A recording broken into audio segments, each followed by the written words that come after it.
Assalamualaikum warahmatullahi wabarakatuh. Selamat pagi anak-anak. Hari ini kalian akan belajar tematik 4B, yakni selalu berhemat energi. Subtema 1, sumber energi, muatan bahasa Indonesia. Mari anak-anak untuk mempersiapkan buku paket dan buku tulis untuk mencatat poin-poin yang penting.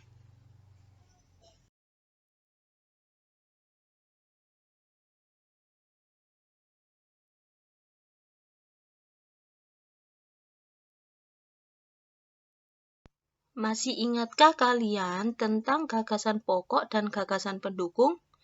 Coba ingatlah kembali apa itu gagasan pokok dan gagasan pendukung.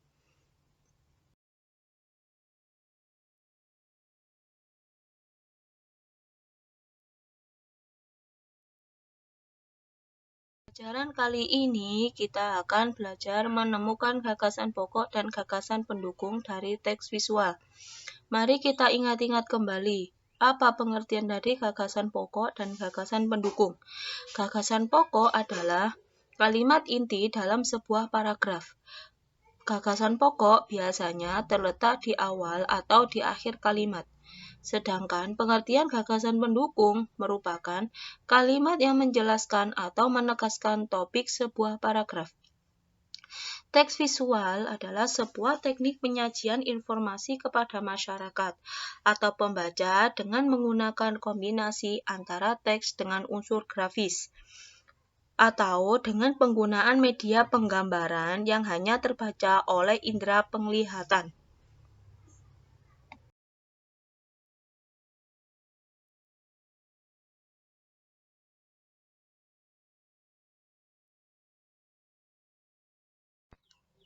Bagaimana cara kalian memperoleh sebuah informasi? Pintar. Kalian memperoleh informasi dengan cara membaca dari artikel, majalah, koran, atau internet, dan buku pelajaran kalian.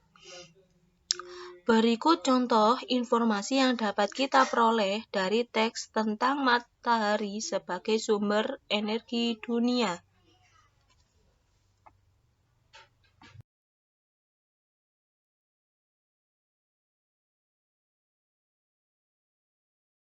Mengidentifikasi informasi dari teks visual. Matahari sebagai sumber energi dunia. Matahari adalah sumber energi yang memancarkan energi sangat besarnya ke permukaan bumi. Per meter persegi permukaan bumi menerima hingga 1000 watt energi matahari. Sehingga 30% energi tersebut dipantulkan kembali luar angkasa dan sisanya diserap oleh awan, lautan, dan daratan.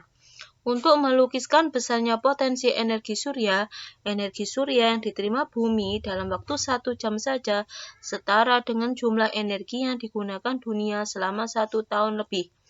Energi surya diyakini menjadi sumber energi utama di masa depan, apalagi dengan beberapa keunggulan energi surya, seperti energi surya merupakan sumber yang hampir tak terbatas dan ramah lingkungan. Yang hingga kini masih menjadi kendala adalah teknologi sel surya dan media penyimpanan yang masih sangat mahal dan memiliki kemampuan yang terbatas. Sebenarnya sudah banyak yang dilakukan pemerintah untuk memanfaatkan sel surya yang sudah menghabiskan banyak dana dan upaya selama ini, tetapi belum berhasil seperti yang direncanakan ke depan. Diperlukan komitmen yang lebih kuat dan fokus dari semua pemangku kepentingan. Dengan krisis energi dan listrik, serta masih bergantungnya pada sumber energi konvensional, padahal sumber bahan bakar fosil semakin habis.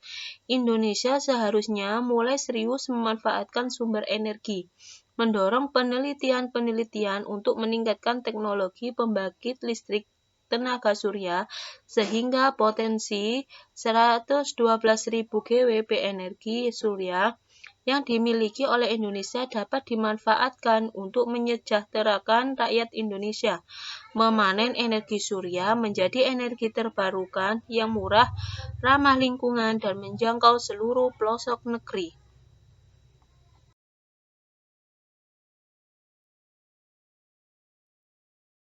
Setelah kalian baca teks matahari sebagai sumber energi dunia, informasi apa yang kalian dapat? Pintar. Informasi yang pertama adalah matahari adalah sumber energi terbesar.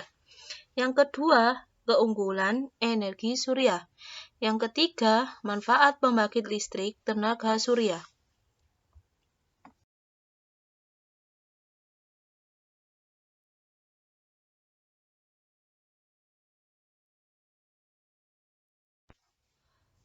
Cara menceritakan informasi berdasarkan gambar yang telah diamati.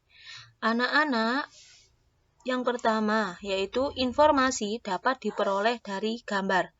Yang kedua, informasi dapat diceritakan dengan menjelaskan bagian-bagian dari gambar secara detail dan terperinci.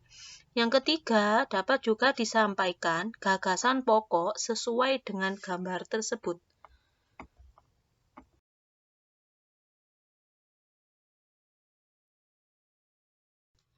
Perhatikan gambar berikut. Bacalah informasi yang dapat diperoleh dari gambar tersebut. Pintar. Informasi yang pertama yaitu energi matahari dapat dimanfaatkan tumbuhan untuk fotosintesis. Informasi yang kedua yaitu energi matahari dapat dimanfaatkan menerangi bumi. Coba anak-anak sebutkan manfaat energi matahari untuk kebutuhan kita sehari-hari.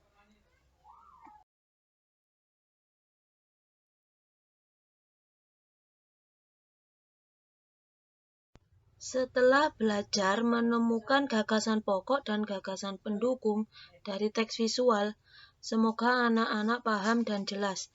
Kemudian anak-anak berlatih untuk mengerjakan tugas di bawah ini. Yang pertama, mencari gagasan pokok dan pendukung pada halaman 3 yang berjudul Matahari sebagai sumber energi terbesar di bumi. Yang kedua, meringkas teks berjudul Kincir Angin Belanda. Pada halaman 15-16, jadikan teks berikut menjadi satu paragraf. Yang ketiga, bacalah teks berjudul Melistriki Daerah Terpencil. Kemudian, garis bawahilah informasi penting yang kamu temukan dari teks di atas. Tuliskan 2 informasi penting yang kamu temukan. Kirim tugas anak-anak pada walas masing-masing.